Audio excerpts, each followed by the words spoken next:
Hello guys, আসসালামু আলাইকুম, welcome to my another blog. আজকের ব্লগে হচ্ছে বিকাল বেলার নাস্তা। তো বিকাল বেলার নাস্তার জন্য আমরা কি রেডি করতেছি আজকে দেখেন। এগুলো হচ্ছে ফালুদা রান্না করতেছি খাওয়ার জন্য। তো এখানে একদম প্রায় হয়ে গেছে, এখন শুধুমাত্র চুলা থেকে নামিয়ে প্লেটে করে নিয়ে কে ফেলবো। গরুর দুধ দিয়ে একদম মজা করে রান্না করতেছে। দেখেন আর একটু গরুর দুধ দিচ্ছে, আর কিছু দিতে হবে না। গরুর দুধ দিয়ে একদম মজা করে রান্না করলে ফ্রুট দিতে হয় না, এমনিতেই খাওয়া যায়। তো আপনারা কে কে খাবেন চলে আসেন, বিকালের নাস্তা অনেক মজা হবে। তো আমার একদম বিকালের নাস্তা রেডি হয়ে গেল, এখন বাটিতে নিয়ে খেতে বসে গেলাম।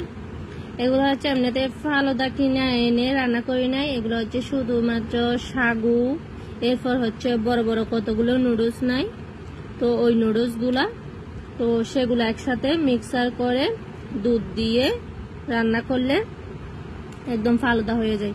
ফালুদাতে আর কিছু দেয় না, শুধুমাত্র এগুলো দেয়, যে নুডলস আর হচ্ছে সাগু, চিনি এগুলা দেয় আর কি।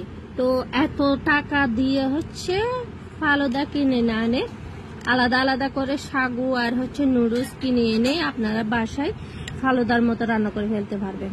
কারণ আমাদেরকে ঠকাচ্ছে যে বাজি মানুষ, দোকানদাররা, কোম্পানিরা ফালুদা বলে বলে নুডলস আর সাগু দিয়ে এখানে দুইটা জেল দিয়ে দুই কালারের একদম ছোট ছোট ফালুদা 90 টাকা না 95 টাকা এরকম 100 কত টাকা এরকম বিক্রি করতেছে। তো এইগুলা কিনে না, এগুলোর মধ্যে একদম অল্প করে থাকে, যে একদম 5 জনও খেতে পারবে না। তো এরকম কিনে এনে বাসায় বানিয়ে খেয়ে ফেলতে পারবেন মজা মজা করে।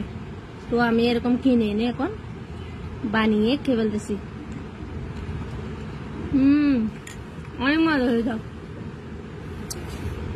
আরে শাসা, এগুলো অনেক মজা হয়েছে, অনেক টেস্টি হয়েছে। খাবে তুমি?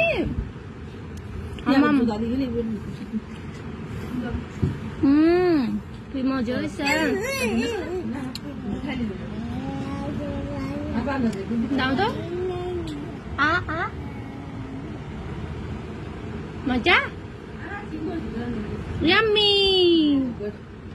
তো ভিডিওটা কেমন লাগছে আপনারা সবাই কমেন্টে বলে জানাবেন। আজকের ভিডিওটা এখানেই শেষ করতেছি। সবাই ভালো থাকবেন, সুস্থ থাকবেন, আল্লাহ হাফেজ।